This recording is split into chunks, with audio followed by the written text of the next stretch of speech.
Sveiki, bičiuliai. Aš esu Martynas Starkus ir sveikinu jūs atvykus į magišką dažų ir dažymo pasaulį. Kelionė jūsų laukia labai įdomi, paslaptinga ir įtraukianti. Ir ši laida apie dažus yra skirta ne tik tai tiems, kurie ruošiasi atnaujinti savo aplinką ir namus, ne tik tiems, kurie tai jau daro, arba ne vien tik tai šio meno profesionalams, tačiau ir tiems, kurie net negalvoja niekada dažyti patys. Aš toks buvau, aš ten buvau, tačiau dabar gyvenimas taip susiklostė, kad aš vis daugiau apie tai sužinau, nes man tenka dažyti. Taip kad bent jau pasižymėkite šį video, kad atėjus laikui laisviau rastumėte patarimų apie tai, kas jums gali būti pravartu. Man kažkada to reikėjo, aš neturėjau po ranka, dabar džiaugiuosi galėdamas apie dažymą ir dažus kalbėti su ekspertais, su Tikurila ekspertais, Audriumi ir Roku. Sveiki. Mūsų naujas epizodas, mes kada baigėm praeitą epizodą, mes kalbėjome apie dažus ir sakiau, štai viskas, mes tiek daug laiko kalbėjom ir Rokas Audrium sako, mes net nepradėjom, mes net neįsivažiavom, dėl to mes turime erdvės dabar vėl įsibėgėti, ar ne?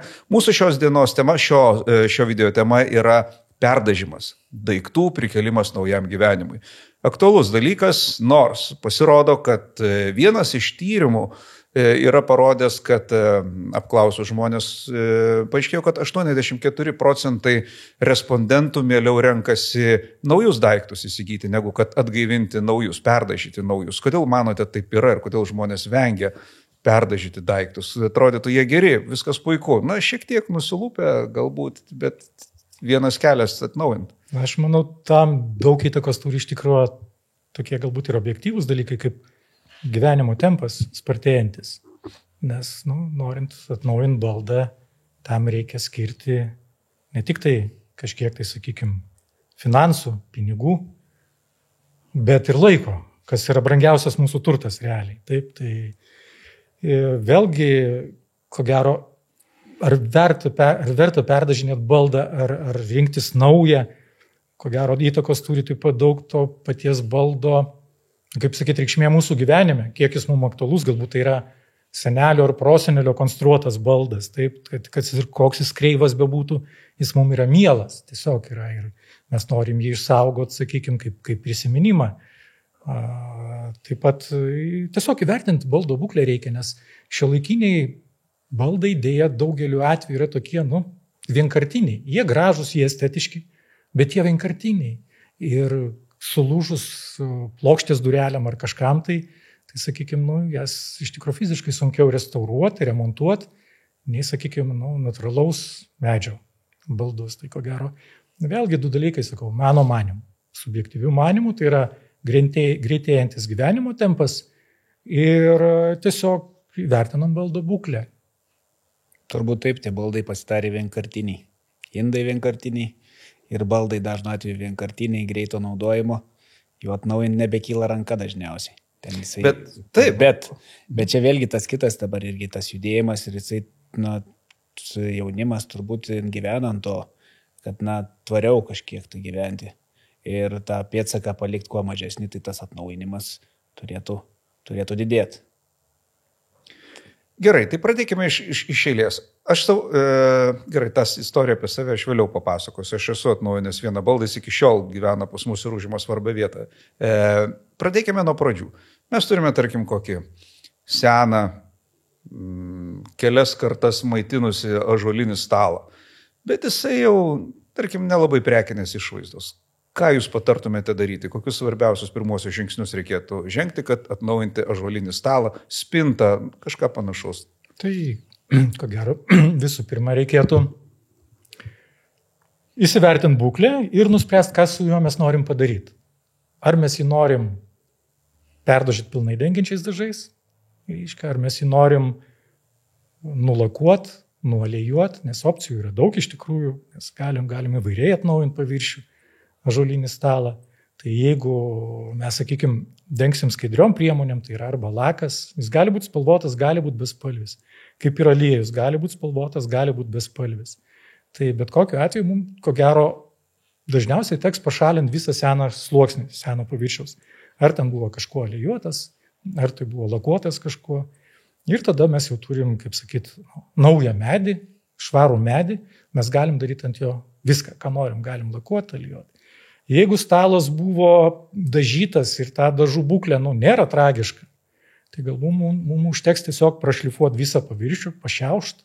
Tiesiog švitrinių popierių. Švitrinių popierium, taip, jeigu yra kažkoks įdubimas, įdaužimas, užglaistyti glaistu. Mums glaisto netgi spalva nėra labai aktuali, kadangi dengsim pilnai dengiančiais dažais. Ir tada pasirinkus reikiamo blizgesio tinkamus dažus, tinkamos spalvos, mes uždažom. Tai tie variantai įvairūs. Aš beveik tikras, kad su ąžuolu mes norėsim išlaikyti ąžuolą.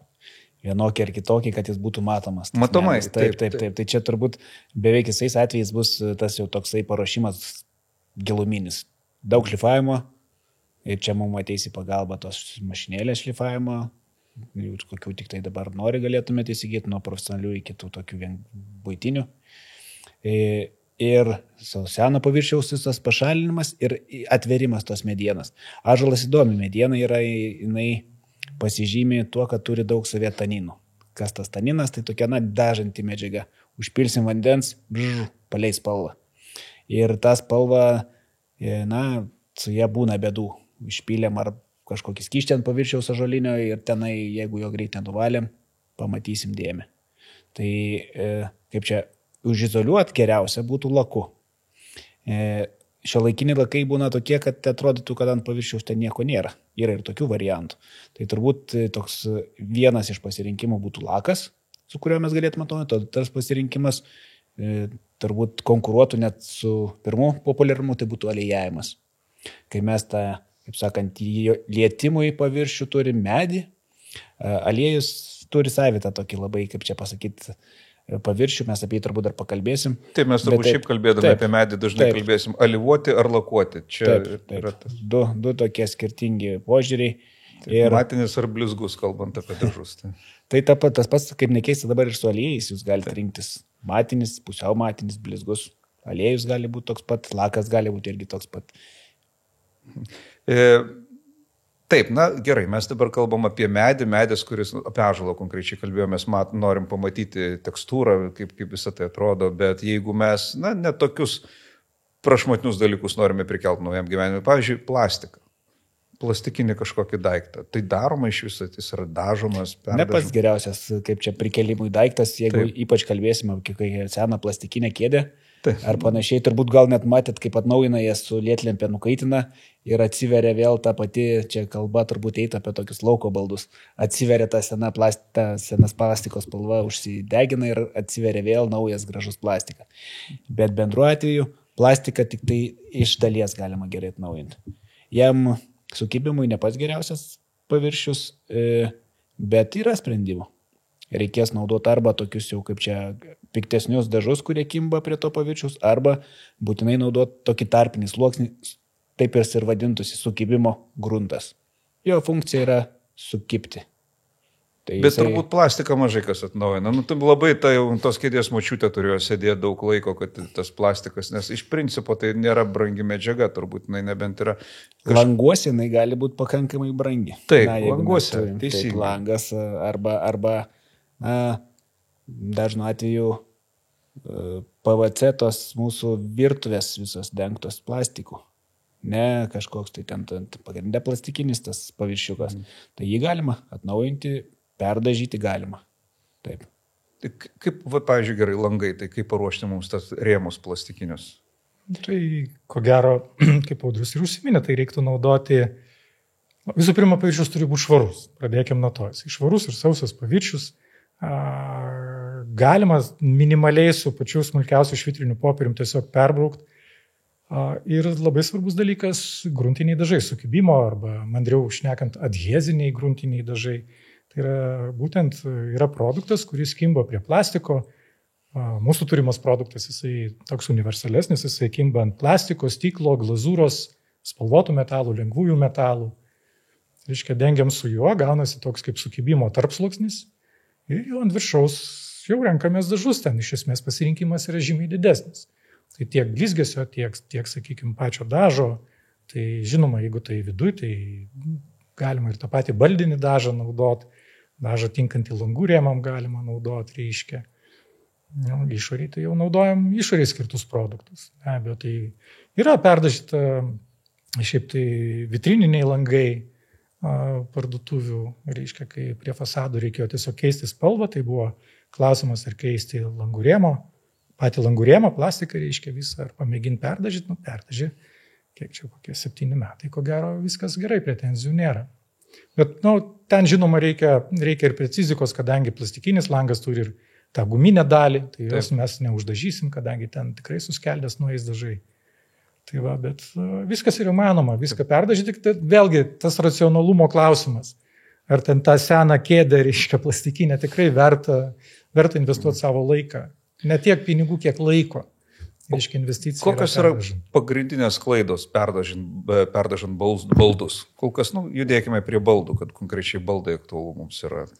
Tai tų klaidų, ko gero, pasitaiko pačių įvairiausių.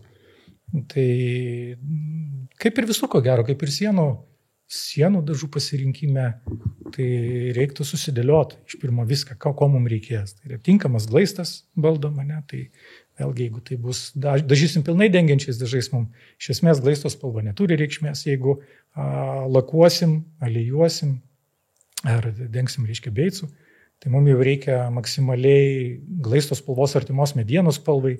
Vėlgi glaistas medienai gali būti spalvotas įvairiausių spalvų. Tai gal ir pereikim prie to, kitaip formuluokim klausimą, kokie dažai labiausiai tinkami yra perdažint baldus. Tai ten, kur parašyta dažai baldam. Skaityti etiketę reikia. Taip. Instrukciją, taip.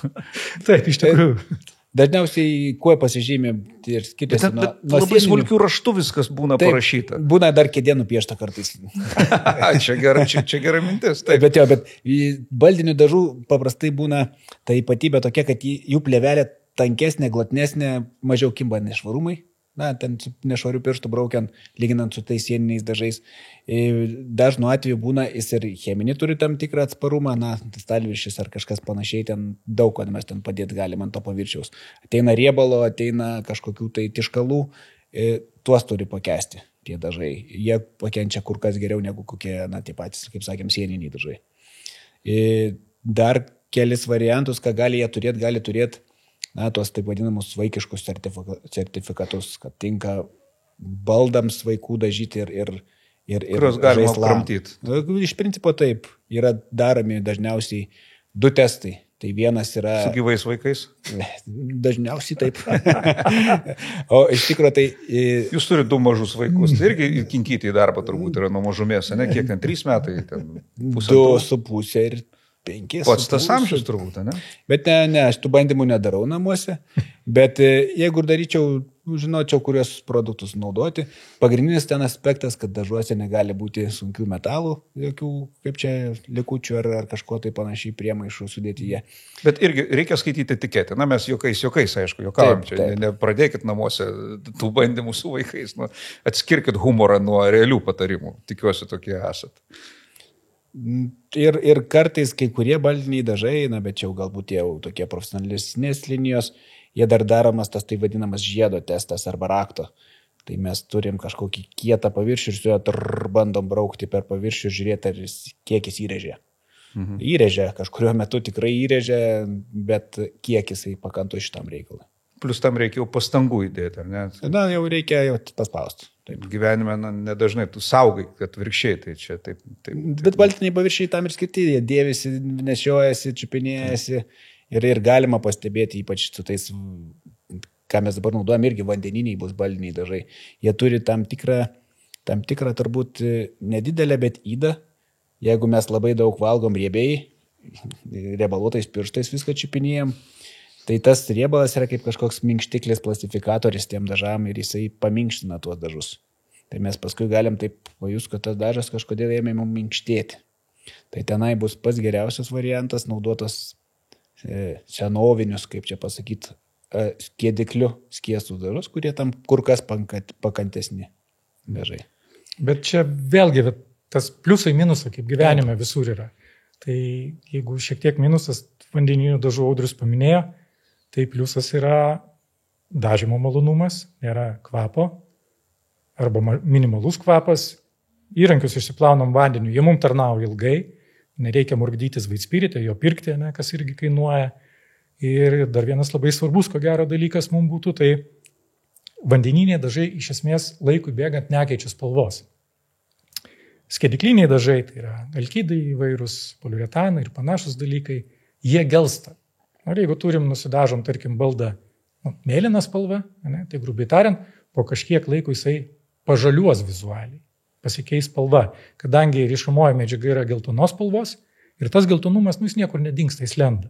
Nusidažom baldą baltai, mums sakinančiai baltas atrodo, praėjus kažkiek laiko, gal mes to nepastebėsim, bet tarkim, nudaužėm kampą ir prisiminam, kad mes sandėliukę dar turim indelėje dažų. Mes norim paremontuoti, parestauruoti toj vietoj. Mes toj vietoj patepam ir matom, kad mums skiriasi baltumas. Tai nepriklauso nuo šviesos, nuo išorės. Iš esmės tai veikia savaime. Šviesa turi įtakos, taip pat geltonavimui, bet natūraliai jisai stovėdamas, jisai tiesiog tas geltonumas, jisai laikui bėgant lenda, kaip ir lakas, vandeninis lakas, baldam ar grindim, sakykime, jis palieka tą natūralią medieną, šviesą, gražią tokią. O alkydas, poliuretanas, dėja pati rišamoji medžiaga yra geltona ir jis tai gauna gintarinį gelsvumą. Aš nesakau, kad tai yra blogai, kad tai yra negražu, yra žmonių, kurie aš tikrai susidūręs, kuriem kaip tik tas gintarinis gelsvumas labiau patinka. Tai čia skonio reikalas. Gintaras labai lietuviška. Tiesiog žinoti reikia, kad vandeniniai produktai jie atsparesni yra tiek ultravioletui tam pačiam, tiek laikui bėgant mažiau keičia spalvą, negeltonuoja kaip skedikliniai dažai. Aš kažkada nudažiau stalą akriliniais dažais, seną didelį šeimos stalą, jis vis dar pas mus sodyboje, prie jo mes sėdam visą šeimą.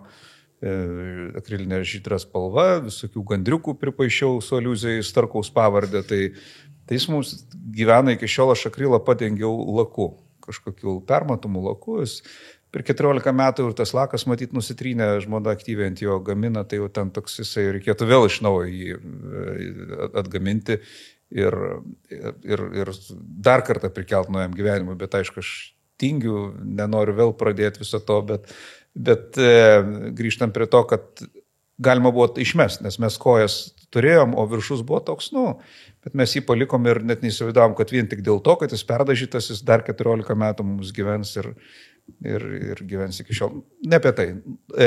Aš apie įrankius jūsų klausiu. Aš suprantu, kad jau voleliu baldų mes taip nedažysim kaip lubų, pavyzdžiui, arba sienų. Vis tiek teptukai turbūt bus labiau. Ir taip ir ne.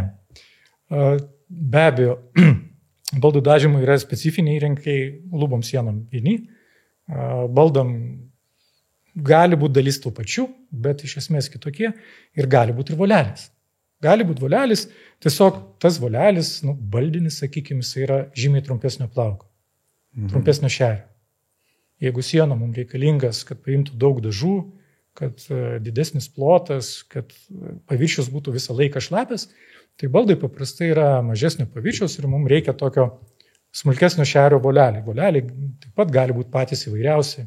Apvadam, tarkim, galima tokį naudoti, mažesnį kažkur, mažesniam vietom.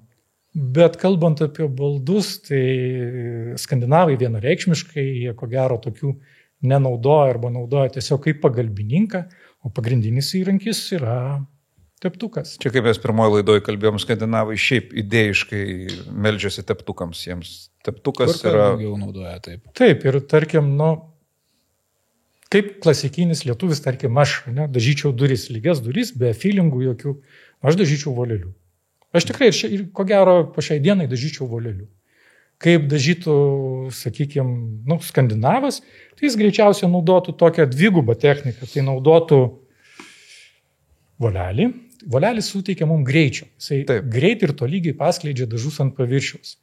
Ir mes šiaip mūsų charakteriai tokie mes greitesni turbūt negu šiauriečiai. Mes pietiečiai. Jo, mes jau palyginus eisiau. Taip. Jo. Tai va, ir po to yra toks teptukas, čia praeitoj laidoje Audrius užsiminė, tai yra tas, reiškia, baldinis teptukas, jis yra toks keistas, jis yra kaip ir plonas, bet platus, tų pločių gali būti pačių įvairiausių. Tai jisai tinka tiek, sakykime, vidaus dailylenčių, rastų dingimo, lakų, sakykime, kuo puikiausiai ir baldam. Tai va, tai toks, reiškia, pasilengvinimas, pagreitinimas darbo, tai yra užneši ant paviršiaus dažus ir po to gražiai perbraukė su teptuku. mes dažnai darom per mokymus tokį testą, reiškia, aš ypač jaunai kartai, kai būna studentai, tai nesakau, kas gražiau, teptukas ar volelis. Ko gero, 90% sako, volelis gražiau. Gražiau. Volelis. Geriau. Okay. Po testo pasikeičia nuomonė kardinaliai faktiškai. Bet testo būtent po to, kai jūs naudojate lyginamąjį teptuką. Taip. Tai dažniausiai tas testas tai nėra sudėtingas, imam lentą ilgą, visą nutepam voleliu ir po to su teptuku tiesiog pusę lentos perbraukiam. Vat kaip Audrius ten minėjo praeitoj laidoj, užlyginam, kaip ten tiksliai sakai, net nepamenu. Suliejam. Reiškia, sulieja, ne? Reiškia. Ir šiek tiek pradžios, kadangi vandeniniai produktai vis tiek džiūna pakankamai greitai, mes ten turim toliau vystom kažkokias temas. Sakau, dabar pasižiūrėkit, kaip atrodo. Ir visi labai giliai nustemba, kad perbraukus teptuku, reiškia, tas paviršius jis, toks natūralesnis, mielesnis atrodo. Reiškia, o kur buvo dažyta voleliu, volelis, kad ir kokios smulkaus šerio bebūtų, tas paviršius toks būna kaip apelsino žievelė, kaip kerza. Netobulai lygus. Jo, jis toks kaip paraupsuotas, paguotas, net negaliu paaiškinti. Reiškia. Tai vėlgi, tai tie įrankiai, aišku, volelis skiriasi nuo sienų lubų, bet jis naudojamas. Teptukas, iš esmės, baldam gali būti naudojami ir tie patys teptukai, kur ir dažymui sienų, bet dažniausiai tai yra specifiniai produktai. Gal Audrius kažką pridurs. O kiek sluoksnių reikėtų dažyti? Pavyzdžiui, baldą, kiek reikėtų? Turbūt optimalu būtų, kaip ir fasadinę lentą dažant, ar baldintą kažkokį dažyti mes dažom, bent 2 sluoksniukais. O tai reikia ir vieną nudažai pašiaušį vėl, ar jau vieną nudažai ir ne... Paprastai taip, jeigu mes kalbam apie dažus, tai taip, tarp sluoksnių mes visada tokį atliekam mini, kaip čia pavadinti, ar pašiauštą, ar nuskutimą, aš jį veikiau vadinčiau. Mūsų tikslas ne kažką ten pašiaušti per nelik daug, bet mūsų tikslas nuskusti visą pašiauštą medienos paušelį, jeigu toksai yra, jo šiek tiek gali būti kažkur tai daugiau mažiau. Ir išsirankiot šiukšlytės, kurių mes galėjom prigaudyti pirmo sluoksnio metu. Kažkas įkrito, ten blakstiena iš volelio, galbūt plaukelis, musė, gal dar kažkas.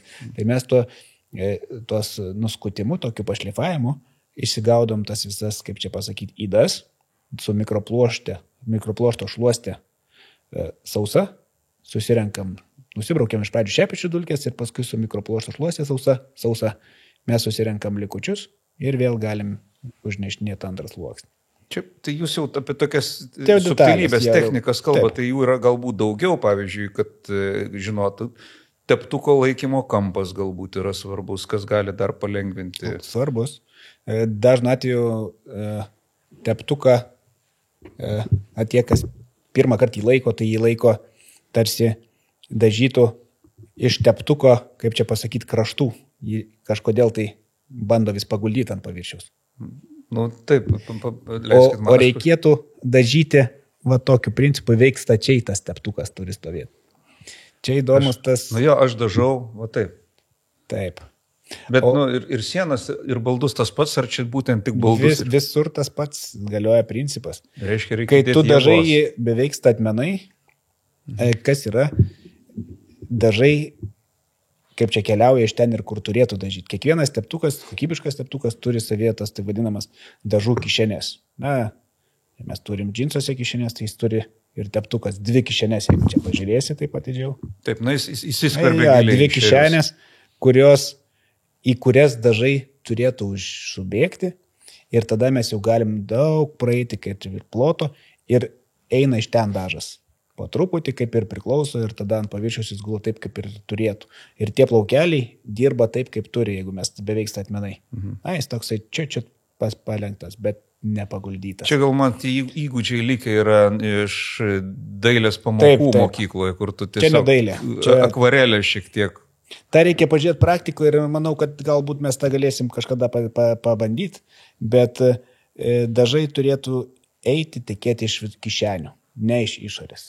Čia iš išorės mes kaip tik uždarom tas kišenės ir tas dažymas gaunasi nei šioks, nei toks.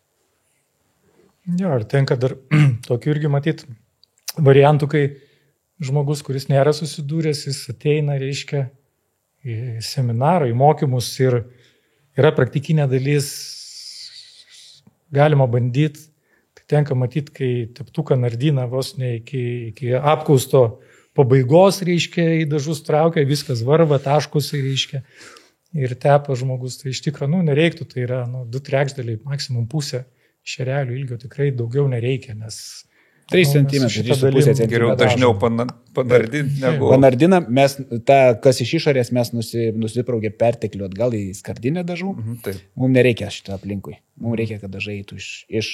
Ir taip dažant, matysi, atsidaro kišenės, jos dirbti pradeda. Jeigu mes užglostom, tos kišenės užsidaro, jos, tokios numirusios. Ja. Dar keli nedideliai tokie patarimai, ką aš visada darau. Mes dažysim turbūt vis tiek namuose su vandeniniais dažais, tai prieš darbą tos teptukus sintetinio plauko, pasikartosiu, naudosim, ir jie nebijo vandens. Reikėtų jas supažindinti visgi su vandeniu. Pakišam po kranu, sudrekinom, nupurtėm, taip jau apysausiai. Kad ir kaip bebūtų, bet atrodytų sintetinis tas plaukelis, vandens gal ir neturėtų gerinėti, bet jis šiek tiek įgeria į save vandens. Prieš varžybas mes irgi apšilimą darom. Nepuolis ta čia galva. Tai va tas pirmas pamirkimas į dažus būna, kad tas plaukelis pasiema kažkiek tai to vandens į save ir tie dažai būna, kad apdžiūna. Šitoje būtent, juosteliai jaučiasi, matosi. Mums to nereikia. Apdžiūvęs teptukas yra bėda. Kartais irgi pastebiu, mes paprastai šitas teptukas turi labai neblogą tokią funkciją. Poilsio kojelę. Mes ją galime. Aš kažkaip naudodavau pakabinti. Galima ir pakabinti, galima. Ačiū Dievui, galvoju, jau sutraiškysit mane, sakys, nieks taip nedaro. Galima ir taip pasidėti, bet jie apdžiuvinėja mums minučių laikę.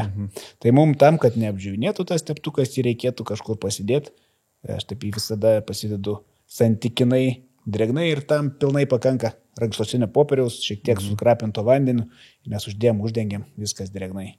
Jisai liks mums. Žiūrėjau, reikia paruošti, nes mano vienas draugas eidamas net į balių kokį, kur jau bus labai daug vaišių, jis visą laiką greičiausiai nuspėta, apie ką kalbu, jis truputį užkanda namuose, nes sako, reikia pasiruošti, pasitreniruoti truputėlį, negalėjai taip tiesiog ir valgyti, reikia truputį užvalgyti, o paskui jau rimtai pavalgyti, o paskui pervalgyti. Gerai, čia panašiai. Papildysiu dar Audrių, tai teptukai gali būti netgi iš karto, reiškia, turėti tokį dėklą, sakykime, kuris yra būtent tam dalykui, kad neužžiūtų tarp dažymų, tai yra plastikinis dėklas su guminiam tarpiniam ir mes taip uždarę teptuką, šiaip tai drąsiai savaitę kokią laiko galim padėti. Bet jisai nuplautas turi būti prieš. Ne, su dažais. Su dažais, jo, tarkim, dažom sodyboje, ne, ir savaitgalį tik tai būnam sodyboje. Tai tarp dažymų galim taip įdėti ir teptukas gali savo puikiai laukti. Nes tu gali dažyti savaitgalius ir net galvoju, padarysiu pertrauką, tuoj baigsiu, bet ta pertrauka užsitęsia kažkaip, kitą savaitę nepabėgs. Ir atidaręs tu gali rasti dar jį visai gyvą. Nereikia į tą terpentiną mesti. Ne, į terpentiną tikrai, nes dirbam su vandeniniais dažais. Tai arba variantas Audrius. Man išlikęs akyse iki šiol tas paveikslas senelio sklepukas ir indai su daug teptukų sudėti ir ten tas kvapas, kol išgaruoja viskas. Darydavo tą plasmasinį, imdavo plasmasinį tą indelį, dangtelį, reiškia, stiklainį uždengtą, ne, ten dar skylę padarydavo, gaudavosi toks ir... Kad neišgaruotų. Ir reiškia, jo. Taip, visi paminam šitą. Gerai, aš įdėjau daug darbo, aš atnaujinau tą baldą, aš stengiausi labai ir dabar man norisi, kad jis kiek ilgiau gyventų. Yra kažkokių būdų, kaip ilgamžiškumą tą išlaikyti, kaip, suprantama, su kirviu nemėtyti į spintą, taip, jeigu galima, ką dar? Kokie jūsų būtų patarimai, kaip tą dažą išlaikyti, ar laką išlaikyti? Dažas, lakas, aš čia gal labai geras tas pavyzdys būtų tokių didelių medinių paviršių namuose grindis ir jeigu mes jas alėjuosim, tai čia priežiūra, tokia jau nueina į tokį dalyką, kad mes ploviklių galim naudoti tik tai labai ribotą, kaip čia variantą. Iš principo turi būti tinkami alėjuotom grindim tie plovikliai. Jie visada nebus tokie galbūt ėsdinantis ir formuos kažkokį dar mikro tokį sluoksniuką apsauginį ant paviršiaus, bet negadins to aliejaus. Su bet kokiu tokiu jau taip vadinamų laminato plovikliu mes turbūt tą aliejų sugadintume. Tai va čia reikia mums visiškai rinkti skirtingą ploviklį, kurį mes naudosime tiem paviršiam prižiūrėti. Tas pat ir su baldais. Irgi mums reikėtų ne kažkokie ten tokie stipresni, agresyvesni tie plovikliai, bet turėtų būti, skirti baldų atnaujinimui. Paprastai koncentracijos bus kur kas silpnesnės negu, ten kokia nors, įsivaizduokit, domestos ar kažkas panašiai. Vat čia į tą reikia atkreipdėmėsi. Silpnesnės koncentracijos, kad jos plautų, bet jos negadintų paviršiaus. Čia svarbus momentas. Kartais tas gadinimas paviršiaus reikalingas. Ir pasakysiu, kuriai vietais naudojamas, kai mes perdažinėjom ir perdažinėjom blizgius paviršius, tais pačiais alkidiniais, aliejiniais dažais dengtus, mes galim tą paviršių su tokiu plovikliu koncentratu juo padengti ir jisai išėsdins dalį to paviršiuko. Tada to, ko mums reikia, kad sukibimas būtų. Mums sukibimas tada su dažais bus jau viskas tvarkoja. Bet jisai, reikia turėtume, jisai gadina tą paviršių, ėsdina. Mums reikės perdažyti. Ir ko gero, dar taip pat kaip ir sienos kalbėjom praeitai laidoj, kad yra tas brendimo laikotarpis, kada dažai gauna maksimalų atsparumą valymui, trinčiai, plovimui, mechaniniam poveikiui. Tai jeigu sienų dažai šiaip visi apie mėnesį laiko, tai baldiniai dažai, sakykime, jie paprastai bręsta greičiau, apie 2 savaitės. Nuo 5 dienų iki 2 savaičių. Reiškia, tai tas 2 savaitės, kaip sakyt, šiek tiek pasaugo. Tai nėra tai, kad tu ten negali jais naudotis. Viskas, kuo puikiausiai, nusidažiai kėdę, sėdėk ten kitą dieną ant tos kėdės, viskas tvarkoja. Bet jau kažkokiu agresyvesnių veiksmų, tai jau, sakykime, geriau. Turėt galvoj, kad tai dar, kaip mes su naujų daiktų irgi taip elgiamės. Mes atsinešam kažką naujų namus, mes saugomės, uždengiam skepetaitę, laikome celofaninėmi dėklę distancinį pultą, nes naujas daiktas gaila. Tai aš, pavyzdžiui, kurį laiką net televizoriaus plastiko nenuėmiau, kol mano vaikai neapsikentė, sakiau, valia ugdykit, reikia taupyti. Čia tas putplastis, kur būna pakaimo. Ne, tiek nesugiliai supta plevelė tokia buvo užklijuota. Ir sakau, gerai labai matosi per tą plevelę vaikam, kodėl jūs čia dabar. Bet man vis dėlto mes sudėrėjom, kad už gerą jų darbą aš leidau nuplėšti tą plevelę. Tai, taip, tai mes saugom daiktus matyti. O kvapas, sakykit, kvapasgi baldams irgi ypač svarbu. Kvapas lieka, kada jis dingsta ir dabar yra tie dažai baldų, kurių net ir kvapo nebelieka. Nėra. Jeigu kalbam vėlgi... Nemalonus kvapas turi. Supratau, taip. Tai jeigu kalbam apie dažus, ne aliejus. Nors man patinka dažų kvapas, aš kvepuočiau. Tai, sakykime, baldiniai dažai, jie turi tą minimalų kvapą. Sakykime, aišku, kažkoks tai kvapas nėra, tai nėra vanduo visiškas, ne? Tai tas kvapas yra minimalus ir jisai paprastai pranyksta, kai dažas pilnai išdžiūna. Tiesiog, patalpoje gali tas kvapas būti, bet išvedinam, jo lab tai aktualu, nes šiaip faktiškai visi mūsų, dabar galvoju, baldiniai dažai ir lakai, tie tokie skirti, sakykime, tiek naujų produktų, tiek senų daiktų restauravimui. Ne visi, bet daugelis turi sertifikatą, atitinka, reiškia, sertifikatą ir tinka vaikų baldam ir žaislam dažyti ir perdažyti, lakuoti ir perlakuoti. Tai reiškia, tai dažniausiai, aišku, baldas pasitaikantis, kurį atnaujina, tai būtų vaikiška lovelė. Nes, išauga vaikas greitai. Taip. Išmest kaip ir, kam? Tai yra... Čia turbūt vienas dažniausiai perdodamų baldų iš kartos į kartą, iš šeimos į šeimą. Nes, vargu, ar tu ten taip stalų daliniesi ar kėdėm, žiūrėk, šitą baisiai gerą kėdė, žinok, 83 metų čia 20 žmonių sėdėjo daug kartų, imk šitą, ne. Lovelės, aš taip pat, man atrodo, aš pamiršau per tiek metų ir tiek vaikų, bet turbūt mes irgi keitėmės lovelėmis. Mediniam būtent. Taip. Taip. Jūs nekartą kalbėjot mūsų pokalbėje, būtent šiandieną nekartą išsprūdo tą frazę Tikurila akademija, studentai, mokymai ir panašiai. Papasakokit šiek tiek daugiau. Aš žinau apie tai, apie šią akademiją, nekartą dar tai neteko būti, turbūt verta apsilankyti, nes atrodytų grėsmingai, bet patarimų ten galima gauti nemažai grėsmingai. Turiu galvoj, kad žmonės kaip, akademija, tai ten nepatemsiu, aš ten turbūt pažymius rašo. Daug atsakinėti nereikia. Aš pats toks esu labai šalininkas toks praktikos. Taip. Per praktiką galima ten kažkiek pačiupinėti tą teoriją, bet kai tu matai, kai tu gali pačiupinėti, įsidurti ten arba su kažkuo tai pats padažyti. Mes mokomės per veiksmą. Tu visai kitaip tą supranti ir Jeigu aš nuvažiuoju dažnu atveju kokią tą profesinę mokyklą, taip dabar jos vadinasi technologijų dažniausiai mokyklos, ir ten paprastai pradedu nuo to, norit nuo praktikos pradėti ar teorijos ir šiek tiek praktikos, nes viskam laiko neužteks. Tai dažniausiai tai būna, kad mes pradedam praktikai ir teorijai nebeužtenka laiko. Na, bet pačiupinėjom ir praktiką. Tai, taip, bet praktikos metu tu gali teorijos kažkiek tai pridėti. Tu labai gerai matai tuomet, kaip dirba trumpo plauko valelis vidutinio, kaip ilgo, kaip dengiam, kaip vieni dažai susiliejo, kiti kažkodėl lieka su tais bangeliam sušokę. Vėlgi, tokių daug niuansų gali pajus pastebėti, kiek daug įtakos gali turėti paruošimas, kaip ten tas paruošimas daromas.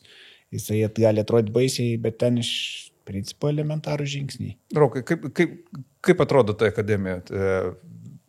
Koks mechanizmas yra? Tai, jo, akademija tai, nėra baisu, nežinau, bet mes čia saudrim labai baisus, tai... Baisokiai. Tai, ja, tokie, vienodam šukuosinam, pas mus priima į akademiją pagal šukuosinas, iš tikrųjų. Tai, man nedaug liko jau. Na, tai pakeliui. Stenkis tobulėk. Tai akademija iš tikrųjų yra, vyktų savo veiklą labai senai, keitė pavadinimus, nes buvo ir Viva Color mokykla, ir Tikurilo mokykla, ir ko tik tai nebuvo įvairių pavadinimų, ir po to, reiškia, buvo nuspręsta, kad visam pasauliu, kur yra Tikurilos atstovybės, mokymų centrai, tai pervadinti tiesiog Tikurilo akademiją. Logiškas žingsnis. Mokymus darom plačiai tikrai auditorijai žmonių, tai yra pas mus vyksta dažniausiai savaitės laikotarpyje, tai yra dažniausiai tokia diena būna ketvirtadienis vakarais po darbų, kad žmonės spėtų, užsirašo kas nori, tai yra mūsų svetainė yra tvarkaraštis, reiškia, galima užsiregistravus gauti žinutes, kad tą dieną, tą valandą vyks tam tikri mokymai, tam tikra tema. Tai dažniausiai būna ketvirtadienio vakarais nuo 6 valandos. Galbūt Vilniuje nėra pats patogiausias laikotarpis, nes kamščiai yra, žmonės po darbo dar kol vaikus suvedžioja, bet kadangi užtrunkame... Tobulo laiko mes nerasim. Nerasim niekaip. Būrelis, tai irgi vienam taip, kitam taip. Darom teminius tokius. Teminius, reiškia, baldų dažymas, sienų dažymas, terasų, lauko baldų alijavimas. Oras dabar atšils, tai visi puls terasas. Tai yra artimiausiai mūsų mokymai. Alijavimas. Šiam momentui numatyti, tai yra lauko baldų ir terasų alijavimas ir medinių fasadų dažymo galimybės, tai yra dažai arba dažybės. Velnės, man 2 metus nelyvuota, jau bręsta. Tai mokymai vyksta mūsų patalpose, tai teorija ir praktika. Savo nereikia dažų kibirėlių ir ne, nieko nereikia. Aš tik visą laiką, jeigu skambina žmonės, tai raujasi patariu, bus praktikinė dalis, nesirenkit balinės suknelės. Jeigu norėsit pamėginti, jeigu stovėsit šalia, viskas tvarkoja, bet jeigu norėsit pamėginti, tai gal geriau nereiškia, tai vedam arba su Audrium dviese, arba po vieną, įvairiai būna. Tai teorija ir praktika trukmė, sakykime, 2-3 valandas. Priklauso, kiek klausimų yra, kokių klausimų, kaip grupė, kokia tema, tikrai labai daug priklauso. Bet jeigu jūsų tema yra, tarkim, terasų alyvavimas, ne, tema, tai, o žmogus ateina ir jam labai aktualu yra lubų dažymas bute. Ir jis net tuo metu pataiko, ar paskui yra laikas, kuris gali užduoti klausimus, ar geriau išlaukti to laiko, kada bus lubų dažymo tema. Supratau, tai aš paprastai ir perspėju visą laiką, sakau, jeigu turit klausimų kitom temam, nes, tikrai aktualu, galbūt man ir tą pačią terasą reikia persiliuoti, bet man reikia ir lubas nusidažyti, ne? Tai, sakykime, aš visą laiką sakau, kad praeinam tą temą mūsų ir po to, reiškia, kaip čia oficialios dalies, reiškia, kam įdomu, kas turit klausimų kitom temom, tai pasilikit, pakalbėsim tam, kad visos grupės negaišintų. Ne, tai be abejo, visą laiką tokių atsiranda. Tai ta akademija, reiškia, tai savo veiklą, tai neapsiribuojame mes tik tai, reiškia, tą veiklą, tai, reiškia, darom mokymus ir kolegijom, ir statybininkų mokyklom įvairiom, bendradarbiaujam, draugaujam ir su dažytojais profesionalais. Aišku, duona mūsų kasdieninė yra pardavėjo apmokymas parduotuvėse ir čia būna, reiškia, daug priekaištų, kad nemoka nieko pardavėjas. Tai labai didelė kaita pardavėjų iš tikrųjų yra bėda.